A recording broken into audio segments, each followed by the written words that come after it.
Hey, welcome back to the channel. Appreciate you stopping back by.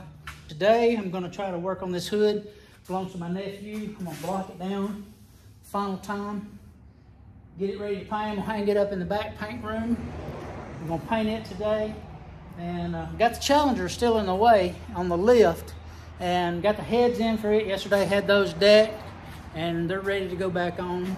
And today, got to change the oil in my wife's van, so now I'm having to lay around on the ground like I used to have to do before I got a lift.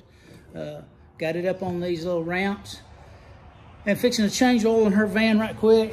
Living in the state of Alabama, you always got to be ready because there's going to be storms. There's going to be storm damage, and yesterday it blew down one of our trees in our yard, and it's laying down up there. And put it in whenever we built the house, and this thing's huge. Redbud tree, and so we got to go saw it up today. So we got a lot to do. We got a lot to try to get done. I got to get this hood painted for my nephew so he can get his daughter's car going again.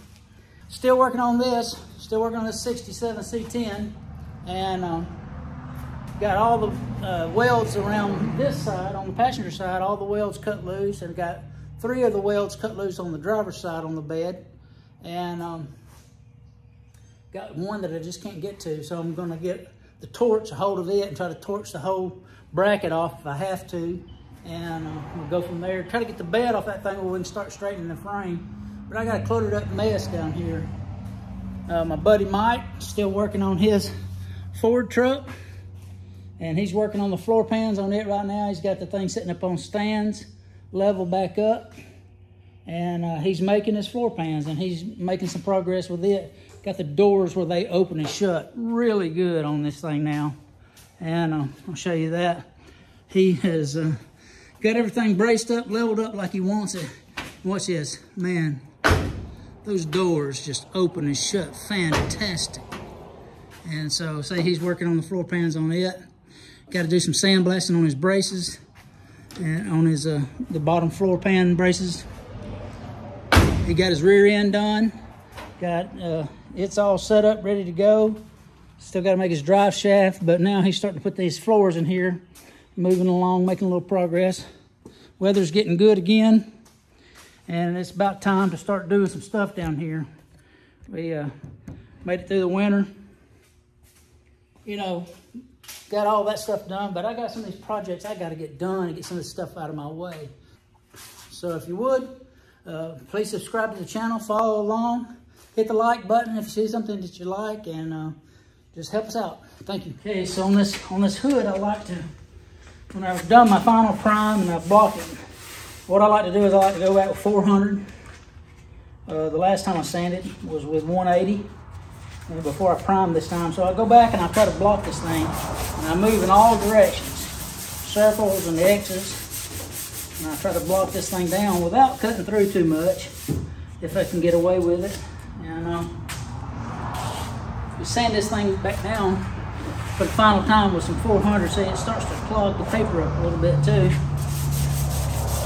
But you keep moving, you move this thing around in patterns where you're not just going in the same direction every time. And it kind of levels everything out. One good last time and makes that good and smooth where that paint will flow good. Shows any imperfections that you might have. If you didn't get it perfect, you'll see it.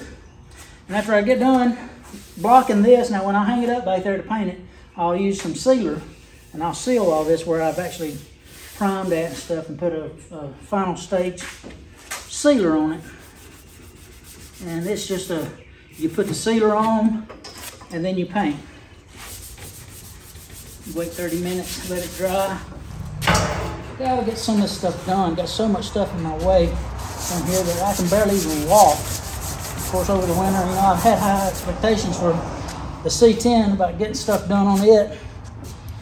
And well, we all know how that went. So this is where I had a little repair right here along this edge.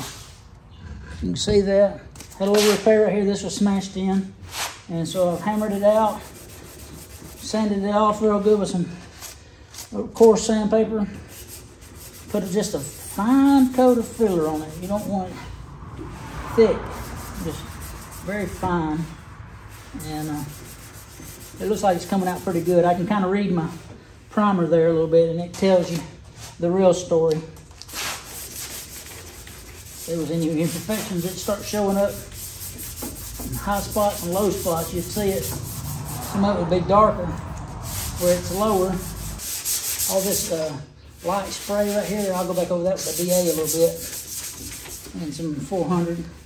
But I like to use the block. It kind of helps me guide a little bit where I'm keep up with what I'm doing and not cut so fast.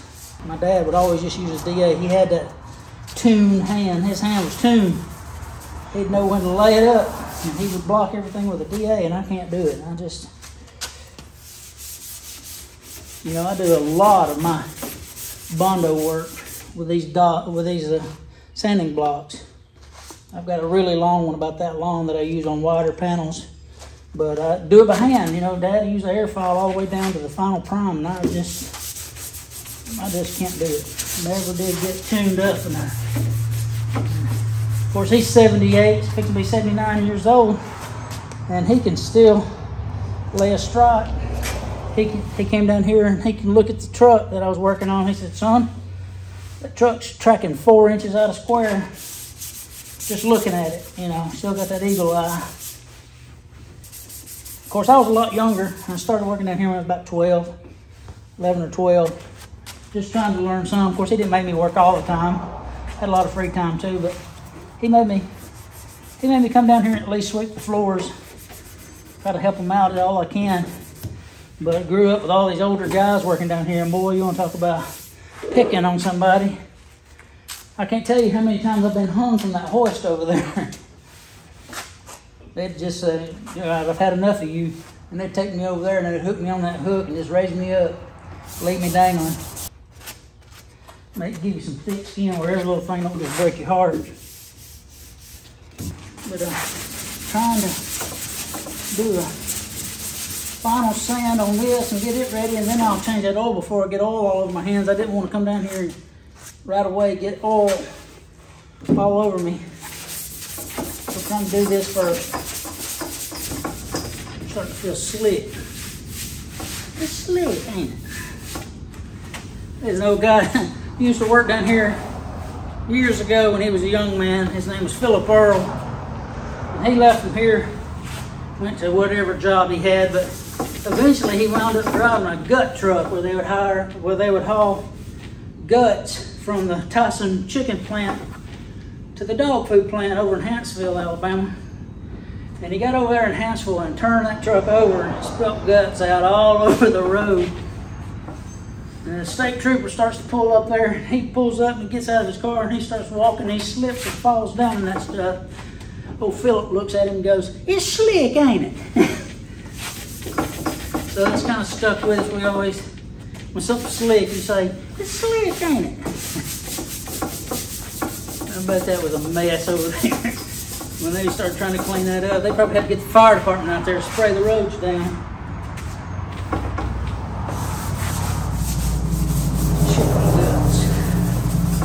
Now my dad, he was one of these that if you didn't work and you didn't come in like you've called in just day after day and you wasn't coming in, you're sick or whatever, and he said, "Well, you might want to come pick this toolbox up." I said, "I gotta make room for somebody that will work." That's old school, tough love type stuff. All right, we're gonna stop on this for right now. Go change that oil. I'm gonna come back over this area right in here with the DA one more time and get some of that. You hear that? Rough. There's a guy. You hear that? That other spray's got to come off of there. So I'm going to take the DA hold of that. There's a guy I know that goes into the stall in the bathroom, and when he wipes, this is what it sounds like. And I wondered to myself, how in the world, what is he doing in there? Back and forth like that. I don't get it. Okay, I wanted to bring you in and let you see. I've gone over it and finished the final sanding.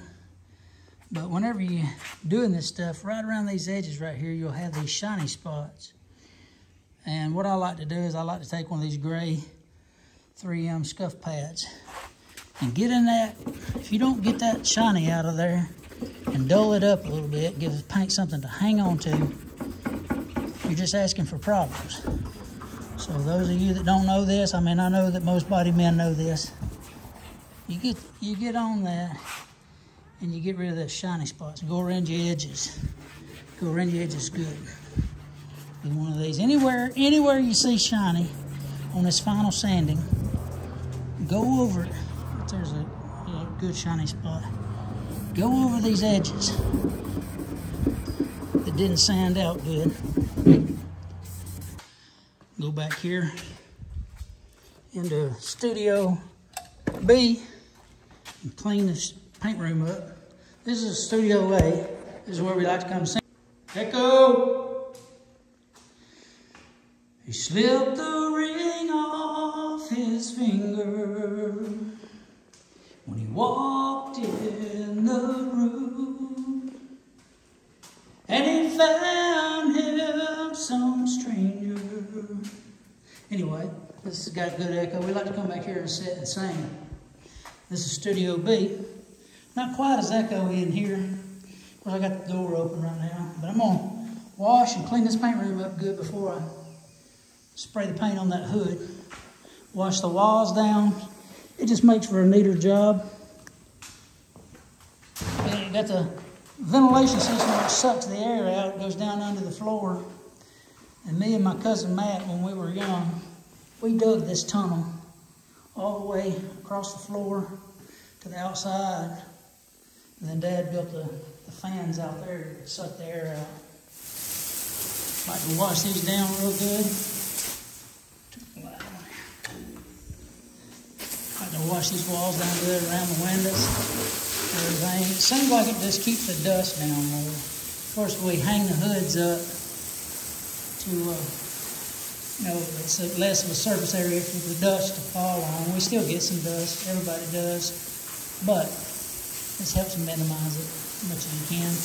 The hood hanging up from the hooks, and I like to go around on the inside where I'm going to be taping and wash all that off good, so the tape will stick good, get away any wax residue or anything like that. You got the sealer spray around the edges where I'd cut through the metal to the metal. Wait for 30 minutes and then I'll put the color, base coat on.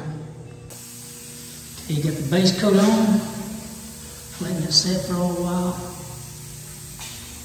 And let it sit about a half hour before I go back with the clear. Clear coat's on. This time of year we start getting bugs. Got a bug in it right there.